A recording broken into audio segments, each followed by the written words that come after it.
Hello guys and welcome back to this new engine optimization series, and today I will show you a new way to optimize your game that will be on the AnimBlueprint. Okay guys, so here we are going to open our AnimBlueprint for this character. You can see here that I am using the event blueprint update animation, which is triggered every frame to update all the variable of the AnimBlueprint.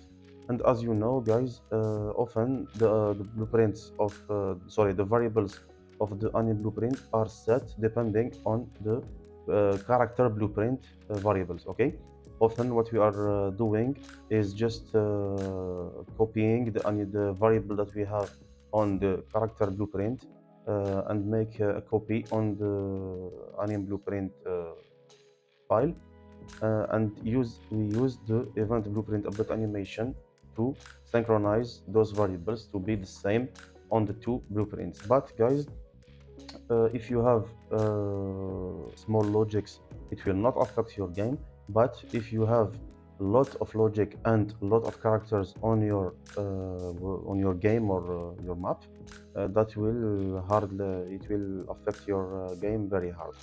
So guys, what I recommend for you is use the event blueprint update animation only and just only two cases. The first one would be the left hand I key or the left hand position in case you have an FPS, to put your left hand character on the right place on the weapon, and that need to be set every frame of the game, of course, as we seen in the previous series. And to set your anim offset if you remember, in the previous series we set this logic to create an anim offset without animations, just with the transform bone. Okay guys, and this node, the transform bone, need to be updated every frame of the game, and for this you need to set your variable every frame. So use your event blueprint update animation only is in these two cases.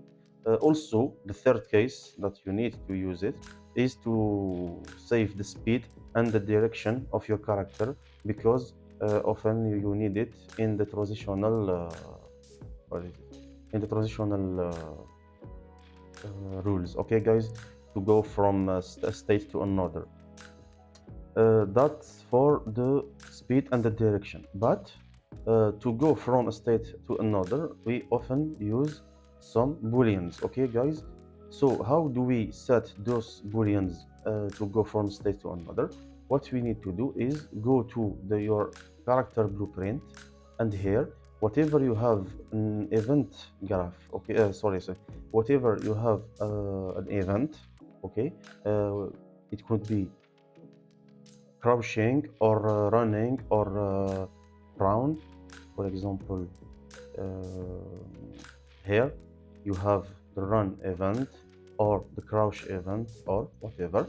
So what you need to do, instead of going here on the AnimBlueprint and casting your variable from the character blueprint and then copying it on the AnimBlueprint, you just go here and you get anim instance like this, linked with your skeletal mesh, and here you cast to your AnimBlueprint. In my case, it's this one, and after that you set the variable. For example, here you have a run. You set the variable of running true or false. Okay, guys, this way you have set your transitional rules variable boolean only one time, and you have not used the event blueprint update animation every frame to set this variable that we can change just one time or two time if you are jumping or running or whatever. Okay guys, so that was everything for this video. I hope you enjoy and it helped you. So see you next video. Stay tuned. Don't forget to hit the like button, subscribe, and goodbye.